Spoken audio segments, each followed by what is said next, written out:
ऋषि दयानंद के सपनों को पूरा करके दिखाएंगे, पूरा करके दिखाएंगे। हम सब मिलकर राष्ट्र को पुनः आर्यवर्त बनाएंगे, आर्यवर्त बनाएंगे। बन जाओ सब श्रेष्ठ तुम, अब रहे ना कोई अनार्य।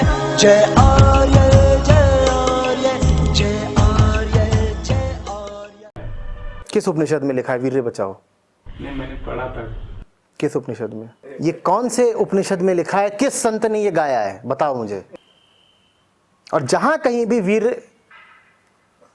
को लेकर के इतनी गंभीरता से बातें की जाएंगी, उसको तुम हास्य का ही एक प्रकरण मानना। नमस्ते मित्रों, जय श्री राम, जय आर्यवर्त। तो भाई वीडियो तो आपने देख ही ली होगी कि मैं आज एक यूट्यूबर है आचार्य प्रशांत के नाम से चैनल है इनका, तो इसी से संबंधित वीडियो बना रहा हूँ मैं। और ये वीडियो इसलिए बना रहा हूँ कि मुझसे ना एक भाई ने पूछा था, क्योंकि आप जानती है कि मैं चैनल पर जैसे कि ब्रह्मचर्य संबंधित जो है वीडियो बनाता हूँ, और काफ़ी भाई जो मुझसे पूछते हैं, जब अहम सवाल लगता है जो खासतौर से लगता है कि हाँ ज़रूरी है इसका उत्तर देना, तो मैं वो देता हूँ। देखिए यहाँ पर खाली शंका समाधान के लिए है, मैं किसी से मतलब कि द्वेष भावना से ग्रसित होकर वीडियो नहीं बना रहा हूँ, सिर्फ इसलिए कि सत्य जो है वो सभी को जानना चाहिए। और जो जानकारी यदि आप प्राप्त करते हैं सही खुद स्वाध्याय से, तो वही जानकारी सही होती है। बाकी आपको अपने अनुभूतियों के सत्र पर भी उन जानकारियों को परखना चाहिए, ठीक है।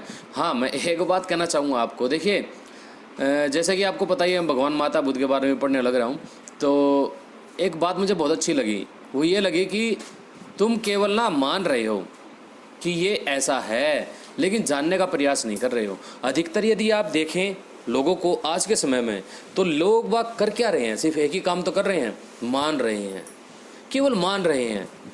हर एक चीज़ में, आप किसी भी चीज़ में भी देख लीजिए, कोई कहता है कि यदि ईश्वर है, तो आस्तिक व्यक्ति केवल मानता है कि ईश्वर है, लेकिन वो खुद उसको जानने का प्रयास नहीं करता, उसका स्वाद चखने का प्रयास नहीं करता है, ठीक है।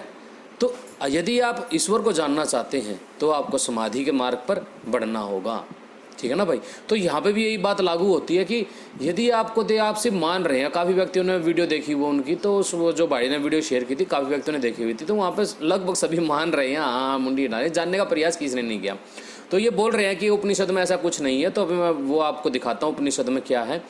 तो हाँ, ये मेरा चैनल है अमित आर्यवर्त के नाम से, यहाँ पे मैं पोस्ट वगैरह डालता रहता हूँ, और जो भी मतलब वीडियो तो खैर मैं रोज़ नहीं बनाता, तो जैसे कि बैठा हूँ 5 मिनट के लिए, कुछ पोस्ट मैंने लिखी, जो मन में ख्याल आया सही लगा, तो उसको मैंने फिर लिख के इसमें डाल दिया। तो आप मेरे चैनल पर जुड़ सकते हैं, इसका लिंक आपको मिल जाएगा, डिस्क्रिप्शन में मिल जाएगा, और वहाँ से आप जुड़ सकते हैं मेरे इस अमित आर्यवर्त के चैनल से, ठीक है ना। तो ये जुड़ सकते हैं। ये देख रहे हो ना यहाँ पर, ये जो AMIT अमित ARYAVART, ये जब अमित आर्यवर्त आप डालेंगे यूट्यूब पर, उस पर इस पर क्या बोलते हैं टेलीग्राम पर, तो आप मेरे चैनल पर आप जुड़ जाएंगे, ठीक है दोस्तों। तो चलिए अब हम अपना विषय शुरू करते हैं। देखिए ये व्यक्ति हैं वो जिनका चैनल है, काफ़ी अच्छी एडवर्टाइजमेंट वगैरह काफ़ी अच्छी करते हैं, काफ़ी अच्छे बिजनेसमैन मानता हूँ मैं, काफ़ी अच्छा व्यापारी हैं ये, और काफ़ी अच्छा प्रचार करते हैं यूट्यूब के माध्यम से अपना। और देखिए दिखती सी बात है, जो व्यापारी वर्ग होता है यदि वो प्रचार नहीं करेगा तो भाई माल दिखेगा तभी तो बिकेगा ना, समझिए इन बातों को। तो चलिए अब हम आगे चलते हैं।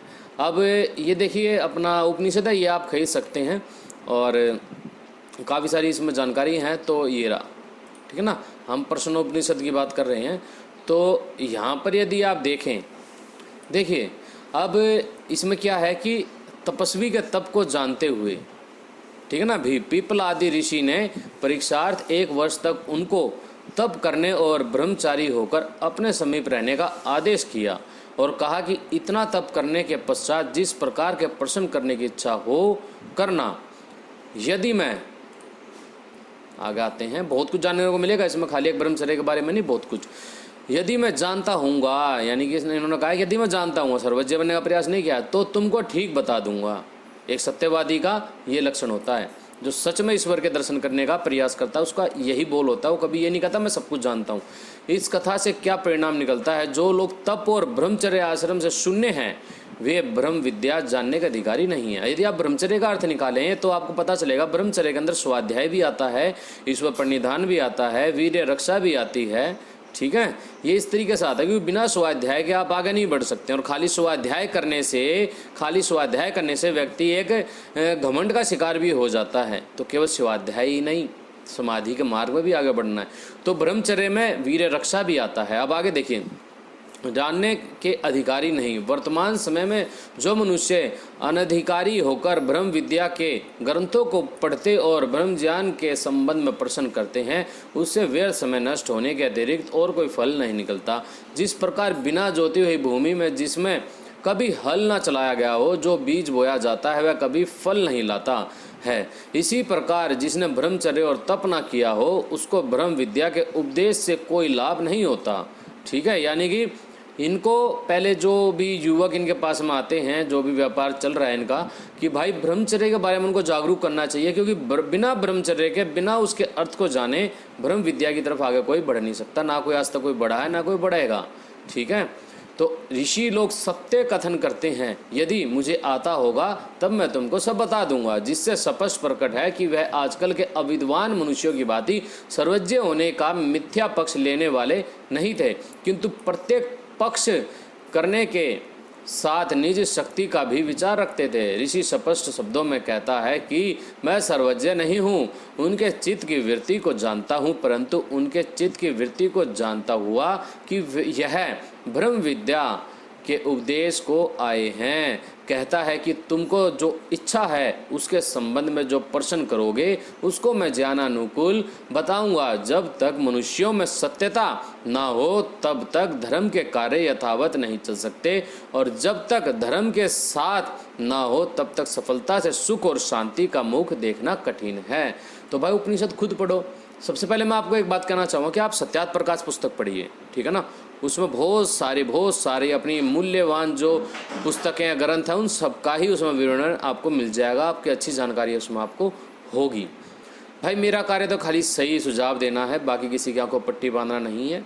मैं यही कहूँगा कि किसी ने कुछ कह दिया तो माना मत करो, ठीक है ना। बता दिया ठीक है भाई, अब हम उसकी खोज करेंगे, सत्य तक पहुँचेंगे। जैसे बहुत सारे नास्तिक बोलते हैं जी हम तो नहीं मानते ईश्वर को, हम तो नहीं मानते किसी भी कर्म सिद्धांत को, लेकिन उनमें से अधिकतर नास्तिकों ने कभी प्रयास नहीं किया। क्या उन्होंने समाधि में जाने का प्रयास किया है? क्या उन्होंने यम नियमों का पालन करने का प्रयास किया है? नहीं किया। तो आप बिना प्रयास के, बिना खोजे उस चीज़ को बोल रहे हो कि नहीं है, ये तो गलत बात है ना। पहले खोजो फिर बोलो। तो ठीक है जी, नमस्ते, जय श्री राम, जय रेवर्त।